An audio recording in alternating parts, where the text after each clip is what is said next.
오늘 소개할 책은 믿음 주는 부모, 자존감 높은 아이입니다.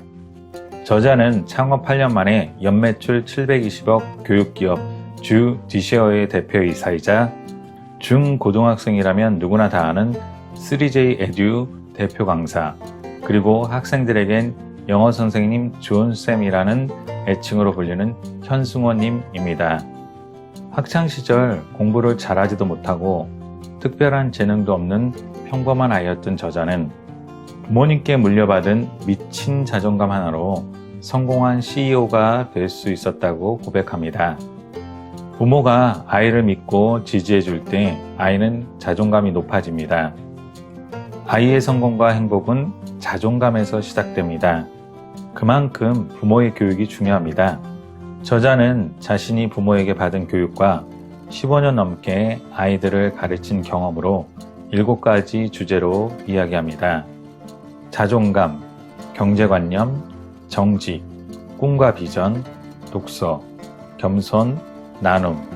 이상 7가지 주제 중에서 자존감, 경제관념 이 2가지만 함께 나누겠습니다. 자존감. 아이를 칭찬해 자존감을 높여야 한다고 강조할 때 부모님은 이런 걱정을 합니다. 버릇이 없어지지 않을까요? 저자는 이렇게 대답합니다. 버릇 없이 콧대 좀 높아지면 어떻습니까? 예의 바른 대신 콧대가 낮은 것보다는 훨씬 보기 좋지 않은가요? 부모님이 자신을 존귀한 존재라고 믿어주셨다는 저자는 공부를 잘하지 못해도, 운동에 뛰어난 재능이 없어도, 친구들과 어울리지 못해도 자신은 절대 뒤떨어지는 존재가 아니라고 믿었습니다. 자존감이 높은 사람은 자신감을 떨어뜨리는 부정적인 상황에도 쉽게 굴복하지 않습니다. 오히려 내면의 힘을 바탕으로 외적 상황을 바꾸려 노력합니다. 높은 자존감은 저자의 회사를 경영하면서 강점으로 발휘되었습니다. 자존감은 아이가 성인으로 자라 사회에 진출했을 때 더욱 중요해집니다. 그러니 버릇 없는 아이가 될까봐 걱정할 게 아니라 아이가 배가 부를 정도로 마음껏 칭찬해야 합니다. 욕먹고 배부른 것보다 칭찬 듣고 배부른 아이가 더 잘 되지 않을까요? 또한 아이가 귀한 만큼 거짓말을 하거나 나쁜 짓을 하면 혼을 내야 합니다. 내 아이가 역경과 고난이 와도 툭툭 털어버리고 앞으로 나아가기를 바란다면 자존감을 키워줘야 합니다. 경제관념. 부모님 대상으로 저자가 강연할 때 하는 질문이 있습니다. 여기 계신 부모님들 중에서 아이가 100일 때나 돌 때 받은 금반지, 일가 친척이 준 세뱃돈과 용돈까지 한 푼도 안 쓰고 모아놓은 분 혹시 계십니까? 대부분의 부모님은 어색한 웃음을 지으며 옆에 있는 사람들을 돌아보기 바쁩니다. 지은이의 어머니는 5살 때 통장을 보여주며 여기 봐, 승원이 내 이름 적혀있지? 이거 내 통장이야 라고 말씀하셨습니다. 어머니는 돌잔치 때 받은 금반지 판 돈부터 설날이나 명절 때 어르신들이 주신 용돈까지 전부 통장에 넣었다는 것입니다. 저자는 이 일을 통해 부모님을 신뢰하고 안정감을 느끼게 되었다고 합니다. 많은 부모님들이 아이에게 돼지 저금통을 사주고 아이의 손을 잡고 은행을 방문해 통장을 만들어줍니다. 중요한 것은 이때가 시작이라는 것입니다. 절대 아이의 저금통에 손대지 말아야 합니다. 아이가 받은 돈에 손대는 것도 도둑질이라 생각을 해야 합니다.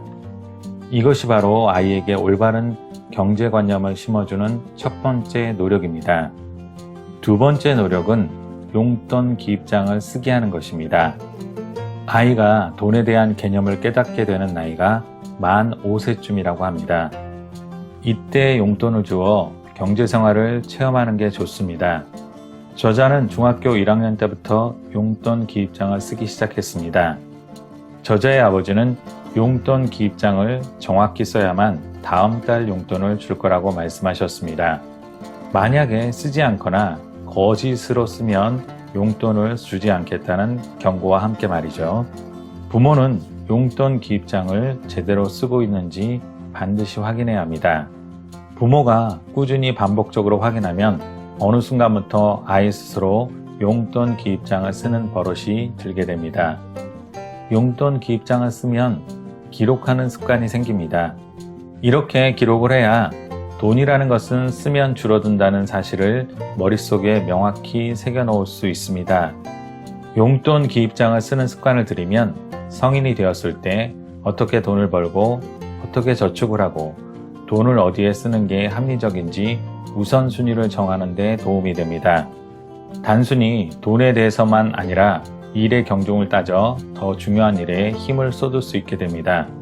부족한 자원 내에서 최선의 노력을 하는 습관이 평생 현명한 선택을 하는 데 도움이 되는 것입니다. 정직, 독서, 나눔 등등 저자의 이야기는 새로울 것이 없습니다. 우리가 이미 알고 있는 개념들입니다. 단지 알고 있을 뿐 정리하지 않았고 실천하지 않았을 뿐입니다. 이제 알고 있는 것들을 실천할 때입니다. 한 아이를 키우려면 온 마을이 필요하다라는 아프리카 속담이 있다고 합니다. 그만큼 자녀 교육은 많은 정성과 오랜 시간이 필요합니다. 사랑하는 아이의 행복을 위해 칭찬부터 배부르게 먹여보시는 건 어떨까요? 책 믿음 주는 부모, 자존감 높은 아이였습니다. 감사합니다. 북로드였습니다. 좋아요와 구독 부탁드립니다.